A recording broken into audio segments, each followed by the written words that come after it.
No sé si están, me dicen que es un buen número de alumnos y por ahí he escuchado que se les ha tenido que obligar para venir a que escuchen clase. Ya se decía. Bueno, las teorías son así. Primero me voy a presentar. Yo soy el doctor Carlos Alberto Saavedra Castillo. Soy médico psiquiatra, tengo una maestría en farmacodependencia, tengo una subespecialidad en adicciones. La única universidad que lo tiene es la Universidad Nacional Mayor de San Marcos. Y hasta hace un mes fui director del hospital donde trabajo. Si quieren conocer más de mi persona, me pueden buscar en LinkedIn o me pueden buscar en Google.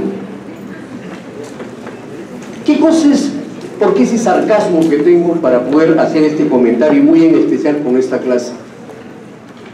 Porque nos vamos a dar con la sorpresa que cuando ustedes se conviertan en médicos, uno de los grandes problemas que van a observar es los problemas que existen con el alcohol. Desgraciadamente, por muchos años el Estado ha decidido considerar al alcohol como una droga legal. Curiosamente con el tabaco. Y si vemos las diferentes especialidades que tiene la medicina, nos vamos a dar con una sorpresa. Muchas patologías que ven los médicos, los psiquiatras, muchas veces están ligados a la forma como el alcohol ha sido consumido por las personas. Hoy día vamos a prepararnos para que ustedes por lo menos sepan detectar tempranamente, hacer algunas intervenciones, pero muy en especial saber derivarlos a las áreas de mayor complejidad. Por otro lado, otra droga que también me interesa comentar con ustedes y donde de ella se hablan muchas cosas es la marihuana. No voy a venir a hablar de una apología de ella, pero sí recordarles que el año pasado formé parte del comité que se encargó de hacer un análisis de lo que significa el consumo de marihuana y toda la distorsión que de ella se tiene. No es lo mismo marihuana recreativa que marihuana medicinal. Y eso lo vamos a estar discutiendo el día de hoy y espero fundamentalmente de que ustedes estén alertas para hacer cualquier pregunta para poder entender el tema. Porque desgraciadamente poco se conoce del efecto de las drogas. E inclusive, una de las cosas más interesantes de todo esto está el hecho de que en el devenir de los últimos años se ha descubierto un endocannabinoide similar a la marihuana que cada uno de nosotros produce en nuestro cuerpo y que se llama anandamina. La anandamina tiene la particularidad de actuar sobre receptores endocannabinoides conocidos con el nombre de receptor CB1 y el receptor CB2. El receptor CB1 se ubica en todo el sistema nervioso central, pero muy especialmente en el testículo. Por tanto, si lo desconocen, sería bueno saber que sí, este receptor se encuentra en el testículo y sobre el cual la anandamina va a actuar. Cuando una persona consume marihuana, va también a ocupar ese receptor, y el gran problema es que no sabemos a futuro qué cosa es lo que podrá suceder. No somos un país que caracterice la prevención. Nosotros solamente actuamos cuando el problema ya lo tenemos hasta el cuello, y las consecuencias de las intervenciones que se tienen no son las más halagadoras. Comenzaremos entonces a trabajar y vamos a comenzar a discutir el tema en mención.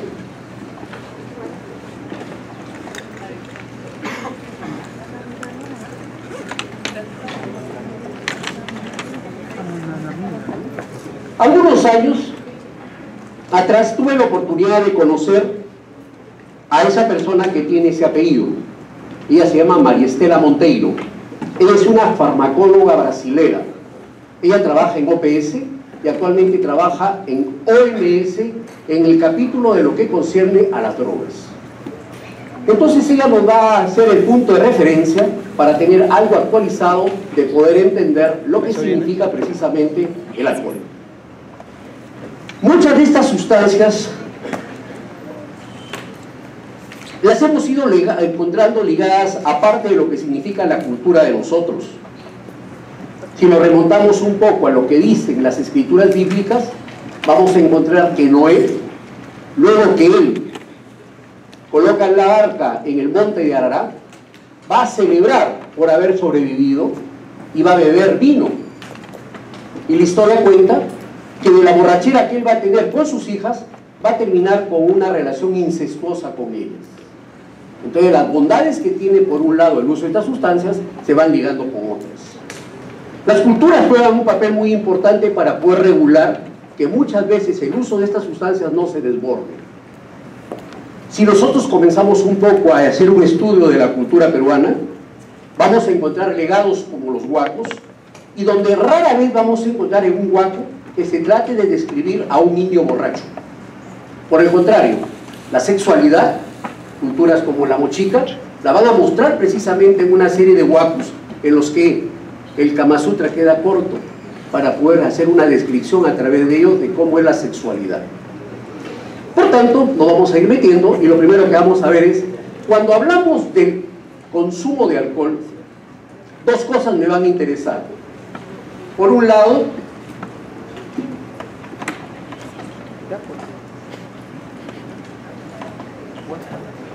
el volumen con que se consume, y por otro lado, el patrón que tiene con la frecuencia. Y cuando hablamos de consumo de alcohol, me imagino que muchos de ustedes estarán recordando lo que han hecho el viernes pasado o lo que han hecho el sábado. Y para las edades que ustedes tienen, es muy habitual un tipo de consumo llamado binging drinking.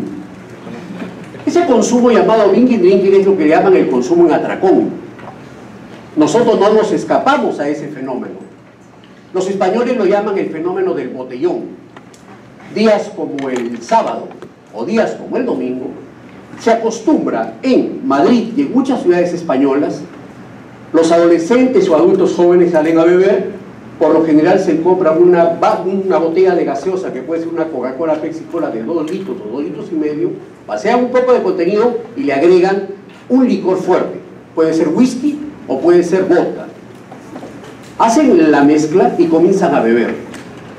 Lo más curioso es que no disfrutan lo que toman, sino que beben hasta morir, como si al siguiente día fuera el día del juicio final. Para los españoles esto es un problema, porque si hablamos del consumo de alcohol, señores, los alcohólicos son de 100 que beben 10, y el 90 que queda es el que tiene problemas, porque está expuesto a tener accidentes, desde un accidente de tránsito donde puede ser víctima, o de lo contrario puede ser aquella persona que conduce, o estando bajo los efectos del alcohol, tener caídas, muchas de las cuales van a terminar en hematomas subdurales. Eso nunca lo hemos escuchado de lo que significa el Estado.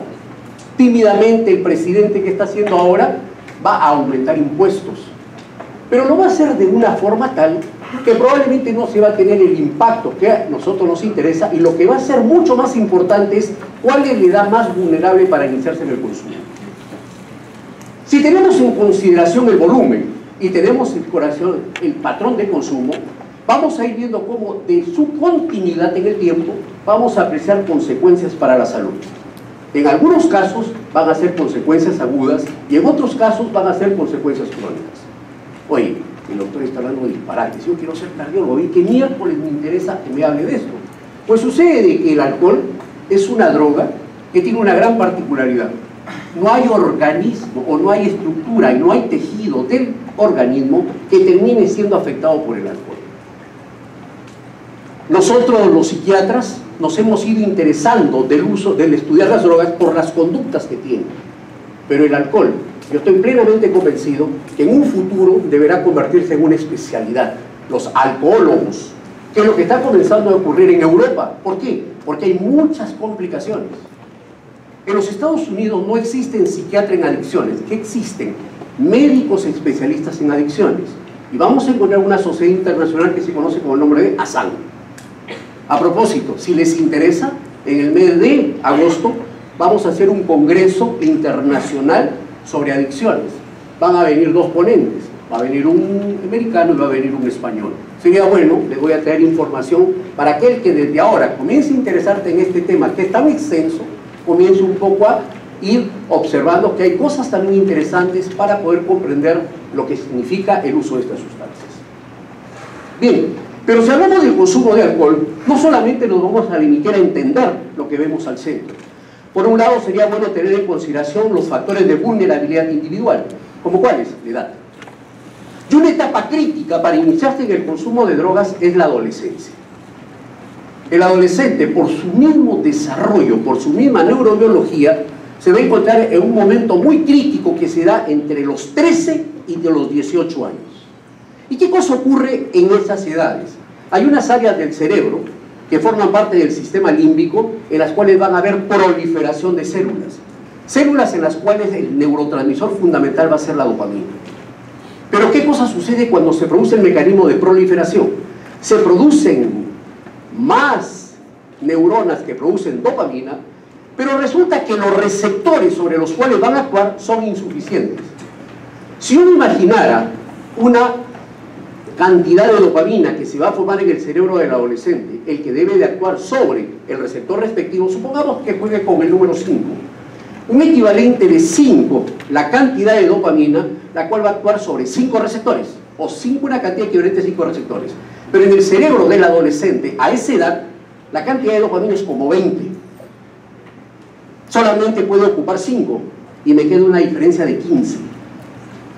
Por lo tanto, ¿qué cosa hay? Una insatisfacción. Para mala suerte, entre comillas, está cerca la hipófisis, está cerca el hipotálamo.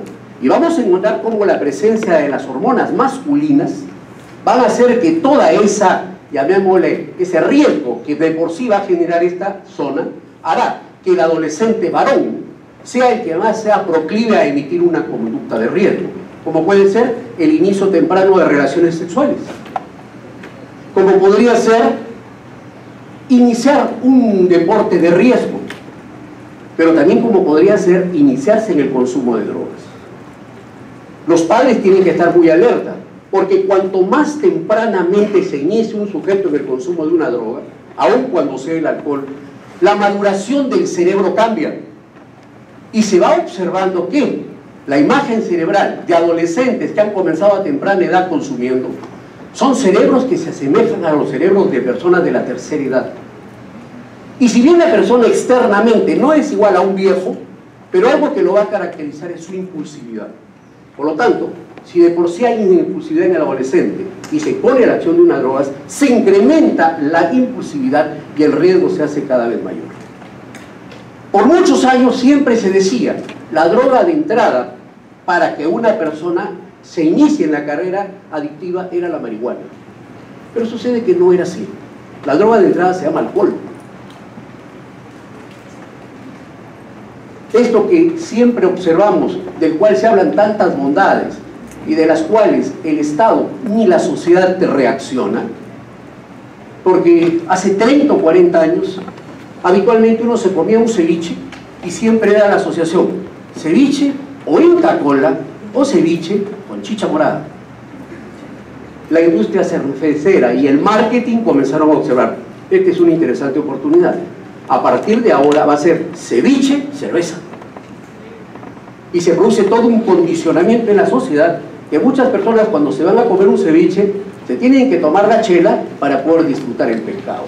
Pero paradójicamente, si son estudiantes de medicina, recordemos que el ceviche por sus ingredientes produce gastritis, más la cerveza que también va a provocar gastritis, realmente esto es todo un gran problema. Importante la edad, importante el sexo y los papeles que tienen que verse con el género, los factores familiares, que muchas veces pueden la familia constituirse como un factor protector, pero en otros casos se puede constituir como un factor de riesgo. Importante, factores genéticos. Se ha hecho un estudio del alcoholismo y donde se han encontrado que existen dos tipos de alcoholismo: alcoholismo tipo 1, alcoholismo tipo 2. En el alcoholismo tipo 1, el inicio de consumo se da después de los 25 años. En el alcoholismo tipo 2 se va a dar antes de los 25 años. En el alcoholismo tipo 1, generalmente, ¿quiénes son los que consumen? Hombres o mujeres.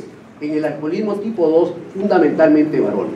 En el alcoholismo tipo 1, las personalidades que pueden tener los consumidores puede ser cualquiera, puede ser un pasivo dependiente, un evitativo, pero el alcoholismo tipo 2 tiene preferentemente un tipo de trastorno de personalidad, de tipo antisocial.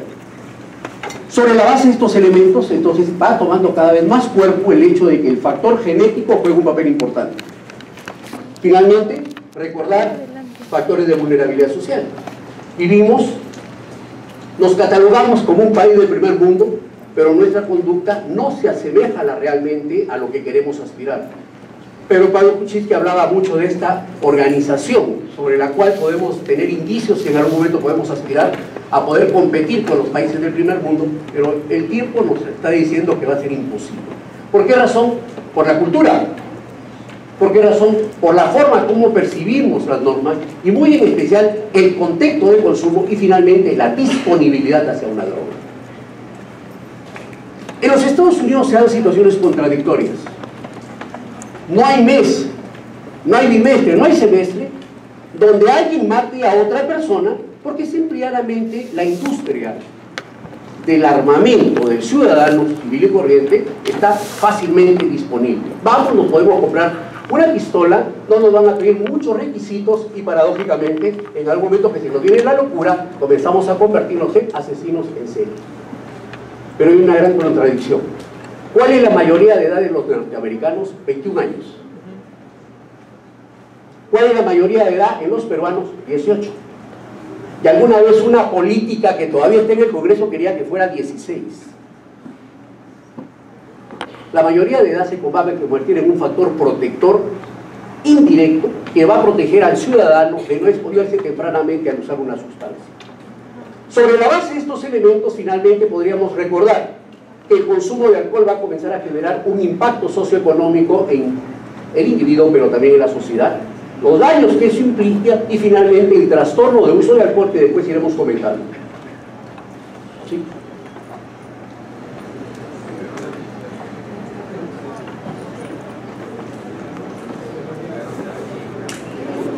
Angelitos van a firmar su asistencia.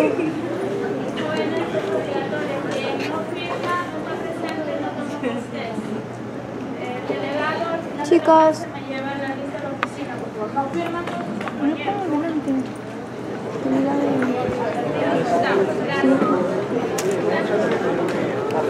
Angelitos, cultura y normas.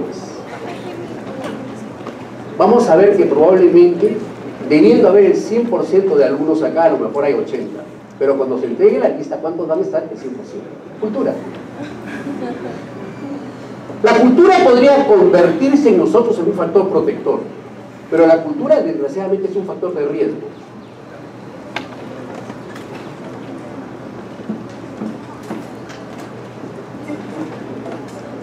Bien, en esta transparencia vamos a hacer la siguiente discusión.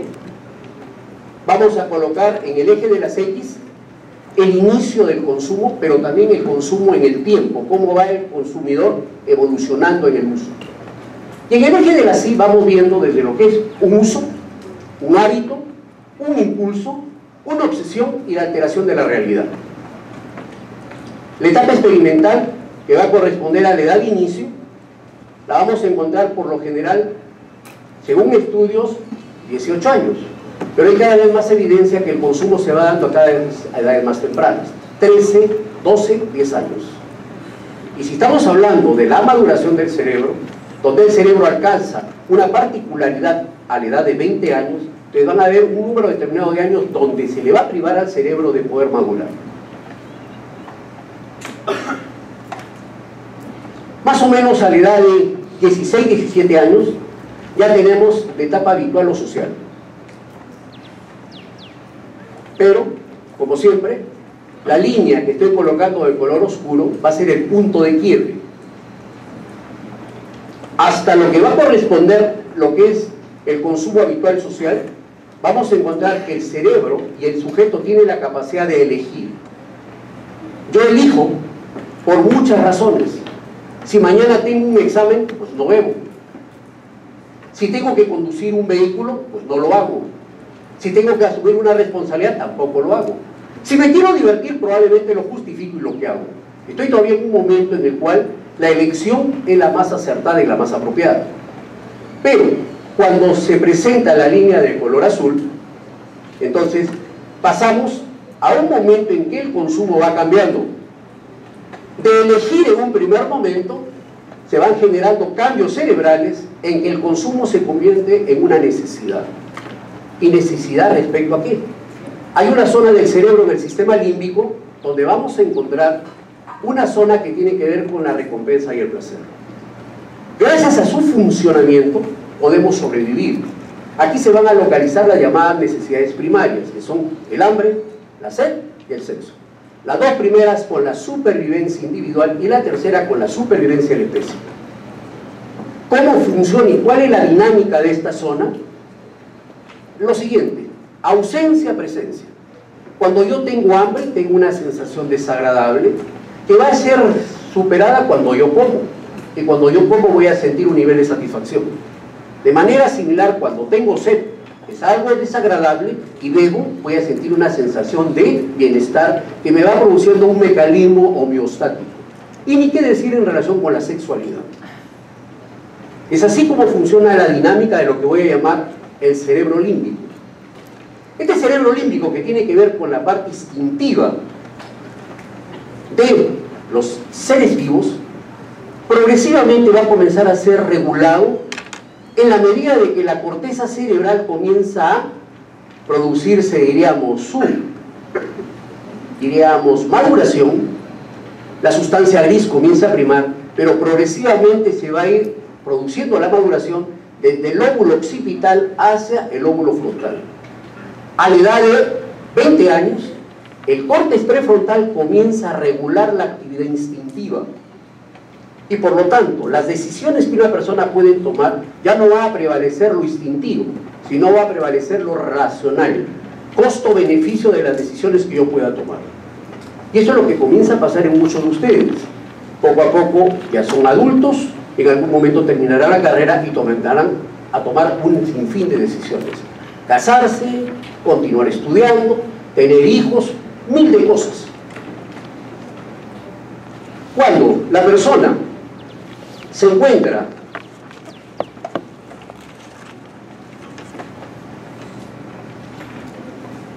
en lo que vamos a llamar la etapa del lado oscuro, entonces el consumo ya es disfuncional.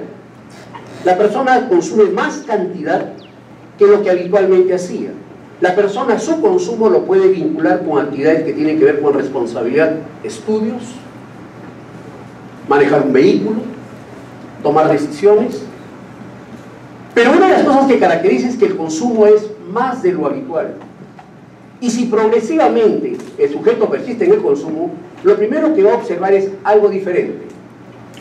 Comienza a notar que el efecto del alcohol que consume comienza a ser diferente. Comienza a sentir que el vaso de cerveza ya es insuficiente. Con un vaso de cerveza me sentía bien antes, ahora necesito 2.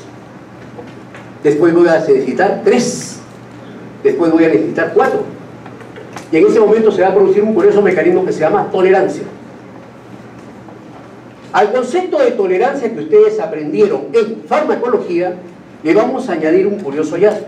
En la membrana celular de las neuronas postsinápticas comienza a producirse beta-arrestina, y la beta-arrestina estaría relacionada con un mecanismo que tiene que ver con la tolerancia.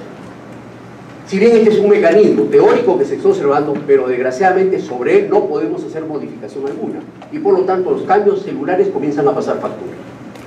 Cuando la tolerancia se va instalando y el cuerpo se va adaptando a ella, en ese momento la tolerancia hace de que el cerebro tenga una pequeña confusión. La droga lo engañó, y la droga en ese momento le va a decir: ya no tienes tú solamente 4 necesidades, ahora tú tienes 5. Y ese quinto, ¿quién va a ser? La droga.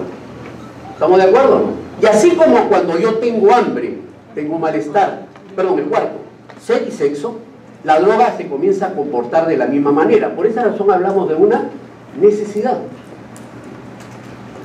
Y otra de las cosas también interesantes es el concepto que vamos a incorporar: consumo de riesgo, que es un dato que ya me va diciendo de cómo la persona, aquella que se jacta de ser un buen bebedor porque tiene buena cabeza, vamos a ver cuantitativamente que está en el rango del consumidor de riesgo. Para poder aclarar mejor eso, vamos a ver la siguiente transparencia.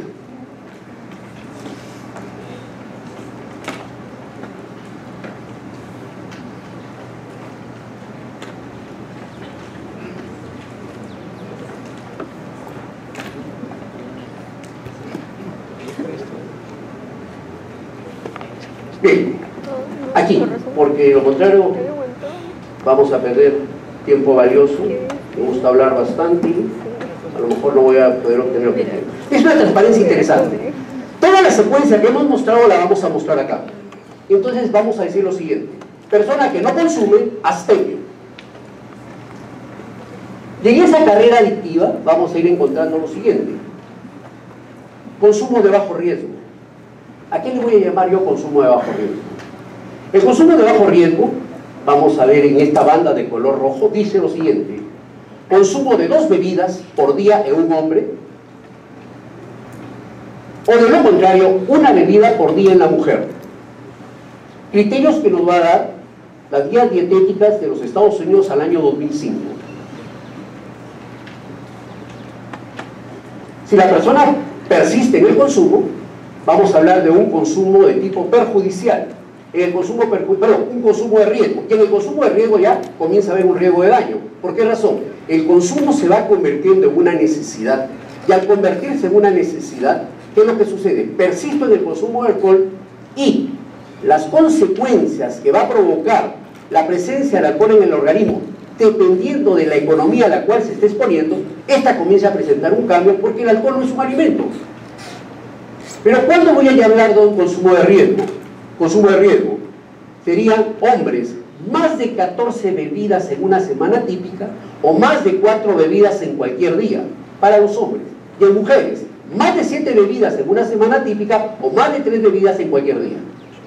Fuente Epidemiológica Nacional sobre el alcohol y las condiciones relacionadas al año 2003.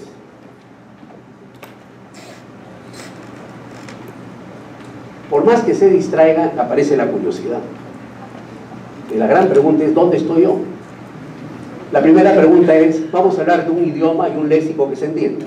El primero: ¿qué es una bebida? Segundo: ¿qué es un trago? Entonces, la Organización Mundial de la Salud nos dice: un trago va a ser igual a una bebida estándar. Y una bebida estándar es igual a un UBE. ¿Y qué valor vamos a tomar? 10 gramos.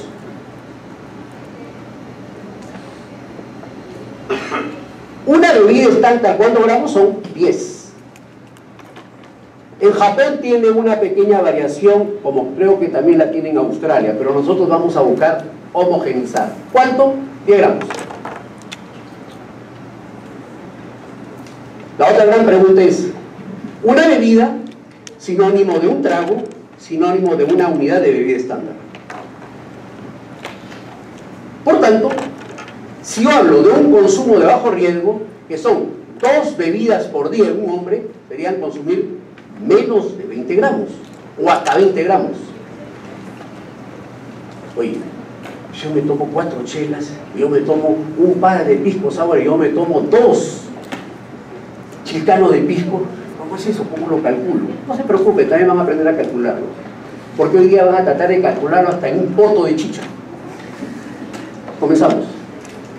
El número de gramos de alcohol lo van a calcular de la siguiente manera: tienen que conocer el volumen sí o sí de lo que quieren medir.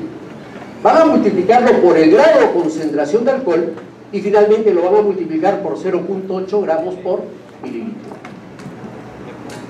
Y entonces, para que sea mucho más atractivo, una botella de cerveza, 625 centímetros cúbicos, botella grande. ¿Y qué van a hacer ahora? Van a multiplicar 625 por ¿cuánto? Por 0.5%. Y lo van a multiplicar por ¿cuánto? Por 0.8. ¿Cuánto da? 25 gramos. Generalmente acá 5%. A menos que hablemos de bebidas artesanales. Ahí podemos encontrar diferencias. Pero en las estándar, 5%. Y si es vino, 10%. Y si es whisky, 40%. Y si es whisky, póngale 45%. Y si es pico o aguardiente, ya iremos preguntando. Entonces, ¿qué hago yo? Una botella de cerveza grande tiene 25 gramos, que equivalen a ¿cuántas unidades de bebida estándar? 2.5. Terminaron la carrera y se van a hacer el serum a Chulucanas. En Chulucana no toman cerveza, toman chicha y la toman en poto. Y entonces, ¿qué cosa es lo que van a tener que aprender? Lo primero que van a tener que aprender es en un poto al cual le van a agregar agua, calcular qué volumen de agua hay. Ahora, si es el poto grande, chiquito, mediano, ya es otra cosa. Si yo tengo el volumen en el que habitualmente el poblador toma su chicha, asumamos que por la fermentación la concentración de alcohol es del 5% y la densidad es 0.8, y ustedes pueden conocer cuántos gramos de alcohol está tomando. Para así convertirlo en unidades de medida estándar e inmediatamente localizarlo si es un bebedor de bajo riesgo o es un bebedor de alto riesgo. Señores, ustedes son los que van a detectarlos tempranamente, porque cuando el paciente está haciendo tolerancia y está haciendo síndrome de abstinencia, está hasta el queque. ¿Quién lo tiene que ver? El médico psiquiatra.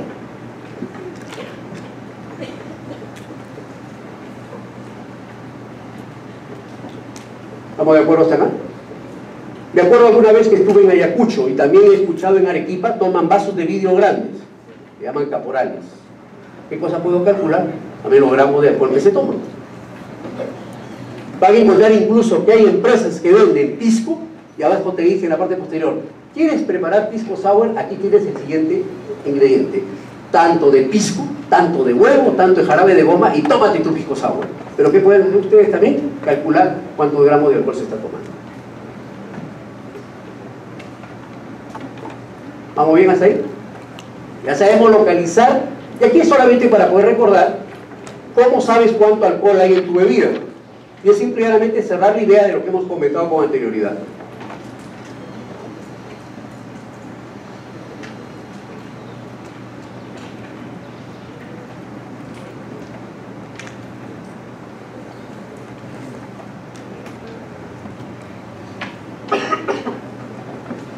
Es una transparencia que va a romper un poco los esquemas que ustedes conocen. Muy bien.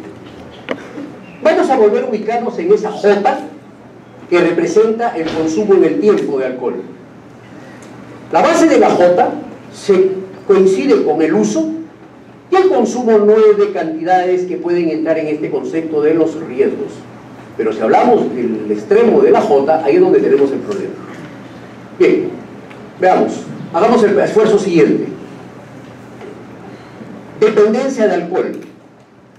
Pero para poder llegar a la dependencia, yo comencé con el uso y evolucioné al abuso. Y aquí vamos a ver la intensidad. Cuando yo me tomo un vaso de cerveza, ¿qué cosa es lo que va a ocurrir? La cerveza sí es helada, y si es con amigos, la cerveza es rica. ¿Por qué nos vamos a engañar? ¿Y por qué es rica? Porque el alcohol indirectamente está facilitando la producción o liberación de dopamina. ¿Y la dopamina dónde está? En los centros del placer, aquel que tiene que ver con las necesidades primarias. Pero si el paciente persiste, la persona persiste en el consumo en el tiempo, va a llegar un momento en que por más que consuma alcohol, ya no va a haber más liberación de dopamina. Y por el contrario va a venir una meseta. Esto no se da en los estadios iniciales del consumo de alcohol. En la medida que va aconteciendo esto, si soy necio de seguir consumiendo, aparece la línea roja. Dopamina es reforzante, es bienestar. Pero cuando comienza a aparecer esta línea roja, se comienza a producir dinorfinas. Y las dinorfinas generan una sensación disfórica. Por lo tanto, el sujeto que ya está en consumo crónico, al comenzar a sentir esta sensación disfórica, ¿qué cosa es lo que hace? Vuelve a tomar alcohol. En ese momento ya no elige. ¿Qué cosa es lo que ha sucedido? El alcohol se convirtió en una necesidad. ¿Estamos de acuerdo hasta ahí? Ya no lo puedo revertir ya. Y lo más triste y preocupante es lo siguiente: al inicio, la motivación por hacer actividades iba a la par con la liberación de dopamina. Pero cuando el sujeto llega a las etapas más tardías, la única motivación, ¿cuál es? Beber. Y por esa razón vamos a encontrar a esos borrachitos que viven en el Cerro San Cosme, que son capaces de tomar alcohol metílico, porque su única opción, ¿qué cosa es? Vivir para beber. Y esta palabrita que estoy utilizando es bien interesante. El adicto comienza a beber para vivir. Al inicio bebe, ¿por qué? Porque yo quiero elegir y quiero disfrutar. En la parte superior hemos visto un poco la evolución, pero después trataré más adelante de ir aclarando esto, porque me interesa engancharnos con la parte inferior.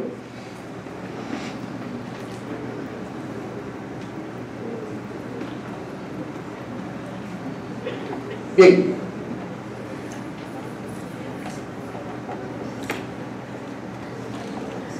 De la última encuesta que ha hecho CEDO, de Aquisito a la vuelta de la esquina 2017, ¿qué nos muestra? Alcohol. 37.3% de peruanos han usado el alcohol al menos una vez en los últimos 30 días. ¿Y cuántos son? 5.452.031 personas. 63.8% la han usado al menos una vez en los últimos 12 meses, que representan 9.327.812. Y 79.2% de peruanos lo han usado al menos una vez en la vida, que representa 11.574.253 personas. Es muy probable que con la noticia del día de hoy, si se vuelve a repetir esto, probablemente ya no va a gente consumir 37.7%, pero ¿cuánto? 50 o 60, ¿por qué? Apenados porque no va a poder ir Guerrero al Mundial. A la derecha, chicas, vean lo que va a observarse en la derecha. 18.3 años es la edad promedio del primer consumo. A muchos de ustedes todavía les falta. Pero miren, ¿quiénes tienen más preferencia de beber? Mujeres. La diferencia no es tan abismal con los varones. 30 años atrás, y se lo van a conversar cada una de ustedes, las chicas, a su mamá, cuando iban a reuniones, ¿cómo bebía la mujer de la época? Se iba a una reunión y cuando se tomaba licor, era muy habitual el siguiente detalle. El varón se acercaba a donde la chica y le preguntaba si bebes. Le acercaba el vaso y agregaba lo que ella deseaba tomar. ¿Hace cuánto tiempo que ha pasado? 30 a 35 años. Pregunta, ¿muchos de ustedes beben así? Pregunta, ¿muchas de ustedes beben así? A veces veo cuando toman Corona. Ya no hay cortesía, la pregunta es ¿quién bebe más, o tú o yo? Hay algo que tome género ahí. Y eso tiene grandes desventajas, por lo que a futuro vamos a poder ir encontrando. Ya el estudio lo avisa. En relación a Lima y provincia, miren, el consumo es casi tas con tas. 10.3% usaron alcohol por primera vez 30 días antes de la encuesta. 5.3% lo hicieron hace más de un mes, pero menos de un año. Y 63.8% lo hicieron hace más de un año. 15 años atrás, la industria cervecera encuentra un mercado interesante. Y uno de los aliados fue, creo que es este chico Alcántara, ¿cómo se llama? ¿Cómo se llama? Carlos Alcántara. Porque comienza ahora con sus famosas películas Azumare. Pero él no salió hablando de Azumare, salía en una curiosa propaganda de una empresa cervecera, y donde había la guerra de las cervezas. Y entonces, ¿qué cosa es lo que hicieron? Comenzaron a competir y por 10 soles te podías comprar 3 cervezas grandes.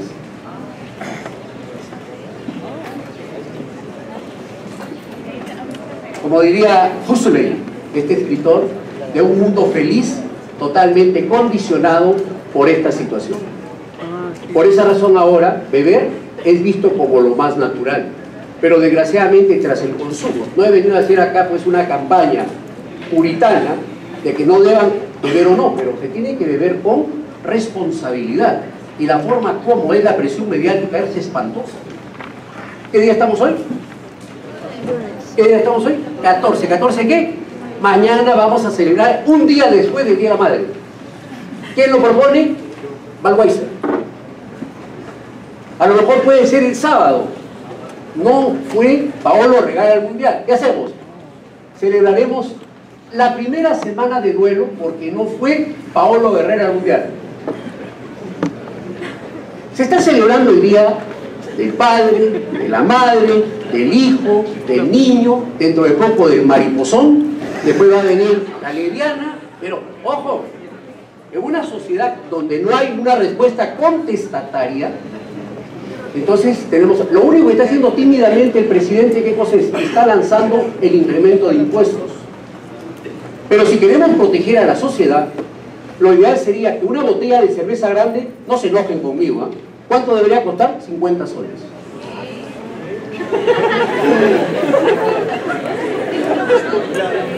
$50 soles. Entonces, yo me puedo tomar 1, 2, 3, 4, 5, 6. Yo, ¿por qué? Porque trabajo. Pero si yo no trabajo, ¿qué sucede? No tengo acceso. Y por lo tanto, esa medida se convierte en un factor protector. Pero ojo, tiene que ser completa. Pues no puede ser que yo le meta el impuesto a la cerveza y no se lo meta al trago corto. Tiene que ser homogéneo. ¿Qué han hecho los noruegos? Tenían un espantoso problema de alcoholismo. ¿Qué ha hecho el gobierno noruego? Ha creado el estanco del alcohol. ¿Quiénes venden el alcohol? El Estado noruego. Así de simple. ¿Qué edad tienes? Sí. 24. Entonces, ¿quieres tomar tu alcohol? Muy bien, ¿qué quieres comprar? Vodka. Correcto. Se vas con tu DNI al lugar donde vas y ellos te dicen, te puedo vender 2 botellas. Suficiente. ¿Qué cosa ha reducido? Accidentes de tránsito, ¿qué ha reducido violencia? Nuestro papel como médicos, ¿qué cosa es? Prevenir las enfermedades. No hacer que las enfermedades se mantengan ni que actúen, ni que tampoco se incrementen. Bien, sigamos.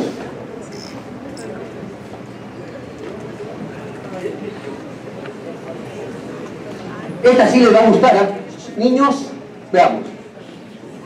Los que han usado alcohol al menos una vez en la vida en los últimos 12 meses. Bueno, yo he tomado de 1 a 2 veces. ¿Cuánto?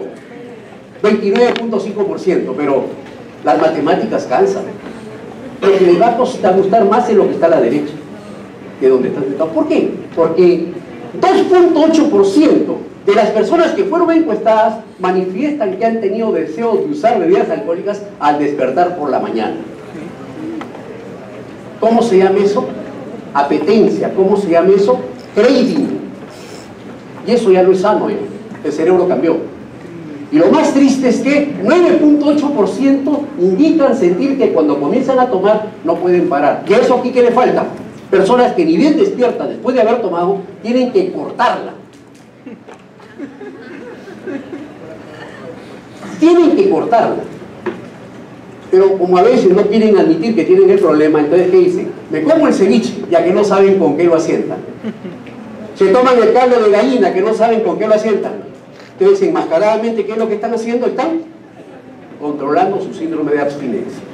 Es un dato interesante y ojo, sería bueno que lo comencemos a estudiar, porque lo que necesitamos es más cabezas pensantes para comenzar a enfrentar esta problemática tan compleja en la sociedad, porque nadie, absolutamente nadie, puede decir que en algún momento no puede ser atropellado por un responsable sujeto que lo primero que quiere hacer es darse a la fuga. El caso es Saetone. Ya pues cometió un error, cualquiera lo puede cometer, lo enfrento. Pero ¿qué hizo Saetone? Se largó, se escapó. O lo que hizo el otro, este peinador, que trabaja mucho con Gisela, es Cacho, igual. Se fue a Cuba, hizo lo mismo y se escapó. Pero lo más triste que tras ellos, ¿dónde está el problema? Acá, alcohol. Y entonces, resumamos. Trastorno de uso de alcohol. Para llegar allá, ¿qué necesito? Disponibilidad de alcohol. Para llegar allá, necesito iniciarme en el consumo de alcohol. Y el inicio es a edades cada vez más tempranas. ¿Qué más necesito? Vulnerabilidad social individual y el consumo que va evolucionando hasta tener aquel problema. Y con el trastorno de uso de alcohol, ¿qué cosa es lo que vamos a encontrar? Ya daños.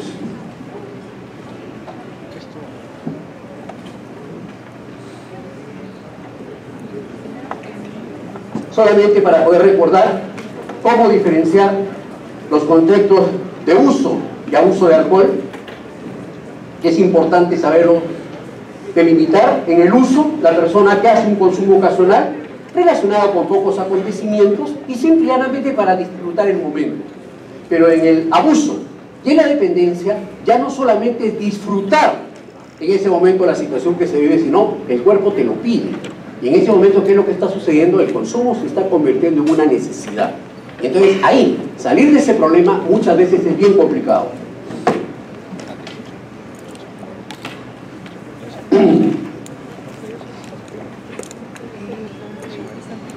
Como el tiempo me está ganando, así que voy a tener que avanzar. Y aquí es importante recordar lo siguiente. Dependencia al alcohol, llamado también alcoholismo, según DSM-4 y según CIE-10. Ahí están los criterios. Pero como les gusta escribir, entonces les voy a dar mejor otro dato. C a la cuarta. Letra C a la cuarta. Primero, compulsión intensa. Segundo, consumo continuo. Tercero, incapacidad de controlarse. Y cuarto, consecuencias negativas. Las 4 C están ahí metidas. Primera letra C, consumo intenso, perdón, compulsión intensa, que tendría que ver con lo que puede ser el 4. Segunda letra C, incapacidad de control, que tiene que ver con ¿qué? Con control de añado. Tercera letra C, ¿qué cosa? Consumo continuo. ¿Con qué tiene que ver? Más tiempo, más largo, intentos no exitosos de dejar. Y a eso le voy a agregar 2 indicadores, tolerancia y síndrome de abstinencia. No hay tolerancia ni síndrome de abstinencia en el abuso, pero sí hay tolerancia y síndrome de abstinencia en la dependencia. Desgraciadamente la transparencia no me ayuda, pero hacia la izquierda serían los criterios del DSM-4 y hacia la derecha estarían los criterios del DSM-5. El DSM-5 ya no habla ni de abuso ni de dependencia. ¿De qué habla? Trastorno por uso de alcohol, con una gradación que va a haber el nivel de compromiso: leve, moderado y severo. Trastorno del uso de alcohol: leve, moderado y severo. Severo, indicios ya de tolerancia y síndrome de abstinencia. Lo que vendría a corresponder el moderado, casi equivalente al abuso. Y el leve, pues estaría en relación a las primeras exposiciones.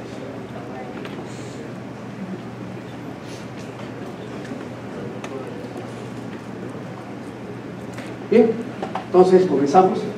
Y lo primero que vamos a hacer es lo siguiente. Vamos a ver esta transparencia y vamos a hacer un screening para determinar al bebedor problema y de riesgo.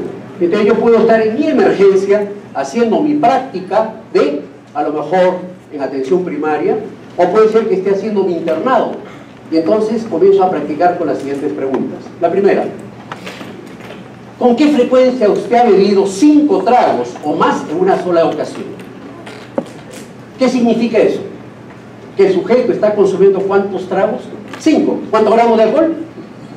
¿Cuántos gramos de alcohol? 50. ¿Que equivalen a cuántas botellas de cerveza? 2. ¿De qué tamaño? Grandes. Entonces, cuando la pregunta es ¿con qué frecuencia ha tomado 5 tragos o más en una sola ocasión? Ya estoy determinando qué cosa, si el consumo es de riesgo o no. Pero podría ser que el paciente diga: no, yo nunca he tomado. Otra pregunta podría ser, muy amable, muy directa: ¿usted consume bebidas alcohólicas como cerveza, vino o licores fuertes?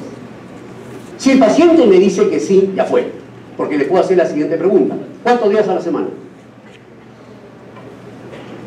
Segunda pregunta: ¿cuántos tragos en cada ocasión? Tercera: ¿con qué frecuencia bebe más de 4 o 5 tragos en cada ocasión? Pero como son, mejor, alguno de ustedes tiene déficit de habilidades sociales y les cuesta conversar con el paciente, les doy mejor otro instrumento para que hagan un mea culpa. Vamos a hacer un screening y vamos a aplicar este instrumento.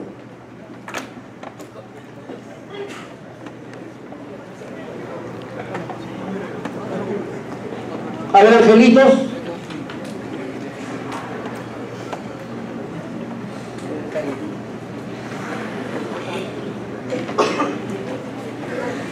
Se lo recomiendo que lo hagan con el cuaderno al costado y no se lo digan a la persona con la que se han sentado en ese momento. Entonces son 4 preguntas nada más. La primera pregunta dice: ¿ha tenido usted alguna vez la impresión de que debería beber menos?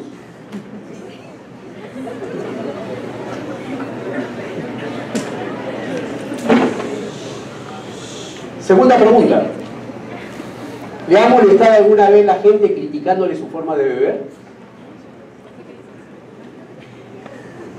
Tercera pregunta: ¿se ha sentido alguna vez mal o culpable por su forma de beber? Cuarta pregunta: ¿alguna vez lo primero que ha hecho por la mañana ha ido a beber para calmar sus nervios o para librarse de una resaca? Muy bien. Si solo la pregunta es positiva, no se preocupen. Si las 4 son positivas, por si acaso trabajo en el Hospital Emilio Valdizán. Creo que los puedo ayudar a tiempo. Ojo, no te estoy diagnosticando alcoholismo. Solamente que te digo, tienes problemas con el alcohol. Se van ustedes a su trabajo de campo y no saben qué cosa hacer como trabajo final. ¿Qué hacen? Hacen una muestra de sus pacientitos y entonces ¿qué hacen? Le aplican este instrumento. Pero doctor, son quechua hablantes, no hay ningún problema, lo traducen al quechua.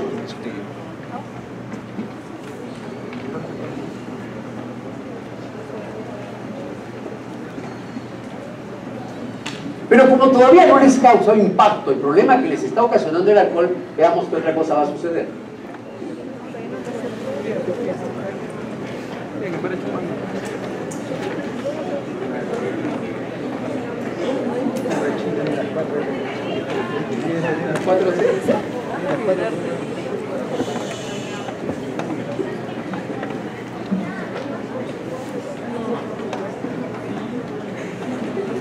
Bien, comenzamos.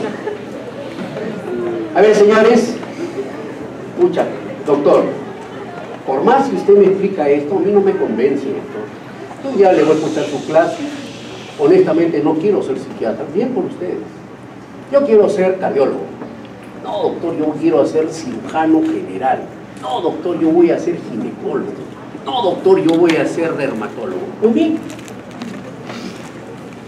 Pero quiero que conozcan a este curioso instrumento que lo está utilizando la OMS, se llama Audi. Ese Audi ha sido validado en Perú, ha sido validado en Ayacucho y hasta en Quechua. Si ustedes quieren hacer un trabajo de investigación, solamente hay que ver quién fue el que lo tradujo, quién fue el que lo validó y simplemente a proceder a aplicarlo. Veamos. ¿Cuántas preguntas son? Son 10. Se califican de 0 a 4.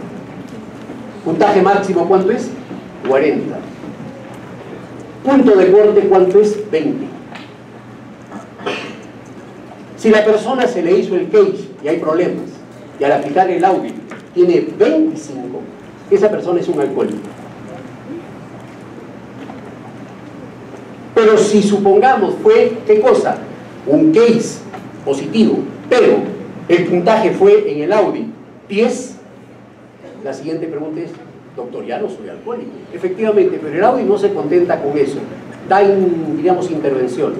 Y entonces, ¿qué ha hecho el Audi? La Organización Mundial de la Salud ha dividido los puntajes por lo que él va a llamar zona de riesgo.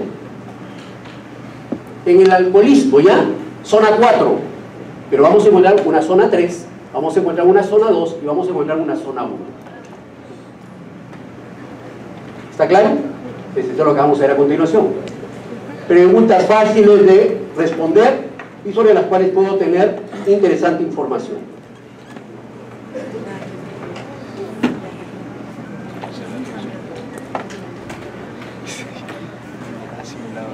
El único.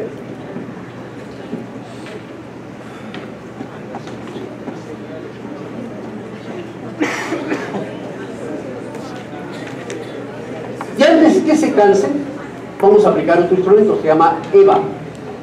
Cuando tengan en su poder el material, van a aplicar el EVA y van a tener acceso al cuestionario. Es sensible, es específico y ha sido validado, pero en Chile. Bien, ahora sí, con toda esta información comenzamos. Y hoy día, antes que se acuesten, van a hacer un mea culpa. ¿Dónde están ubicados? Y comenzamos así. Consumo de riesgo bajo. Menos de 17 unidades de bebida estándar por semana. Menos, no les digo que sea 17. En la mujer, menos de 11 unidades de bebida estándar. Y cuando se tienen valores bajos, se recomienda trabajar prevención primaria. Y una de las primeras cosas, ¿cuál es? Darle psicoeducación a la persona y darle apoyo. Si el puntaje está más de 28 unidades de bebida estándar en hombre o más de 17 unidades de bebida estándar en la mujer, se recomienda intervención breve, pero estamos frente al consumo de riesgo. Aquí que vamos a trabajar identificación, asesoramiento, consejo breve y seguimiento. Sí, ya hay indicios de tolerancia y síndrome de abstinencia, ya estamos en camino a los trastornos relacionados con el alcohol. y si ya está bien determinado el síndrome de dependencia, consumo de alto riesgo. Bien, esa transparencia tiene una gran particularidad. Están ustedes haciendo su práctica de campo y entonces, ¿cómo van a intervenir? Y entonces dicen lo siguiente: llega el paciente, se le hace el triaje, la enfermera aplica el Audi y llega el paciente con su Audi y su puntaje. Y entonces se dice así: al aplicar las primeras 3 preguntas yo estoy midiendo frecuencia de uso, cantidad de alcohol consumido y frecuencia con que se producen los episodios de consumo abusivo. Si es mujer, puntúa 5 más en el Audi o un consumo semanal de más de 210 gramos, y si es mujer, puntúa 4 más en el Audi o un consumo semanal de 140 gramos. Si ocurrieran estos valores, conclusión, hay consumo perjudicial de alcohol. Como aquellos que a veces se jactan, se van a tomar y comienzan con cerveza, a media borrachera están tomando vino, le van siguiendo 3 chicanos, terminan con ron de Coca-Cola y finalmente con whisky. Ese consumo, que puede ser tan, diríamos, curioso y llamativo, donde demuestra, oh, caramba, qué interesante lo que tú puedes hacer, nos puede estar reflejando que ya pueden haber problemas en el consumo. Bien, recordar que al evaluar las 10 preguntas del Audi, puedo yo catalogar el tipo de paciente. Veamos. Si el puntaje es de 0 a 7, zona de riesgo 1, prevención, psicoeducación. Si el puntaje es de 8 a 15, zona de riesgo 2, consumo de riesgo, consejo simple. Si el puntaje es de 16 a 19, zona de riesgo 3. Terapia breve, consejo, ajusto el consejo al estadio de cambio y así sucesivamente. Hasta acá ustedes pueden intervenir. Porque cuando el puntaje es de sobre 20 a 40, estamos frente a ¿qué hay? La zona de riesgo 4 y estamos frente a una dependencia de alcohol. Y eso ya no está bajo su manejo.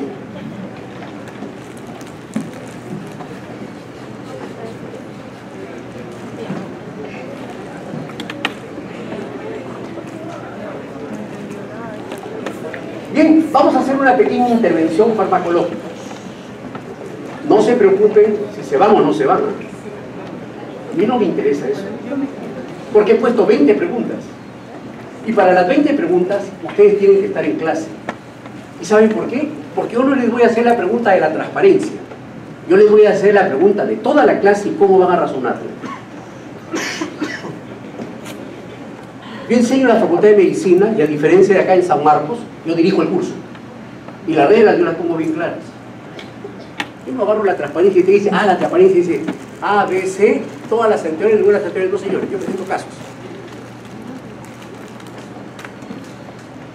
Yo tengo que escuchar toda la clase para poder razonar sobre esa información, cómo voy a abordar el caso. ¿Seguimos? Muy bien. Entonces comenzamos. Abstinencia al alcohol. En la abstinencia al alcohol, la actividad GABAérgica está disminuida. En cambio, la actividad glutamatérgica está aumentada. Y el riesgo de tener convulsiones es bien alto. Otra cosa interesante es que cuando se da la abstinencia de alcohol, no solamente la actividad del GABA está disminuida, también está la del magnesio. Muy bien. Cuando la actividad dopaminérgica está aumentada, esto de alguna manera va a estar vinculada con las alucinaciones, porque va a haber una cantidad normal de ella. Y vamos a encontrar convulsiones y vamos a encontrar una serie de mecanismos interesantes en ella. Esta transparencia se la recomiendo que la revisen, porque para el interés que puedan tener a lo mejor va a ser insuficiente, porque quiero entrar al detalle ahí, preferiría solamente dejarla como algo que sea sensible para revisar. Y entonces vamos a hablar del síndrome de abstinencia. Entonces, ¿qué cosa es el síndrome de abstinencia? Tendría que ser el momento en que la persona está dejando de consumir el alcohol. Si ha tenido una cantidad regular y a lo mejor el patrón de consumo del alcohol ha seguido un patrón de riesgo, al dejar de consumir, inmediatamente se va a generar el síndrome de abstinencia. Por lo tanto, importante con el reloj ver el tiempo. ¿A qué o cuánto tiempo después de haber dejado de consumir el alcohol se genera el síndrome de abstinencia? Entre 5 a 24 horas tras la reducción de la ingesta de alcohol.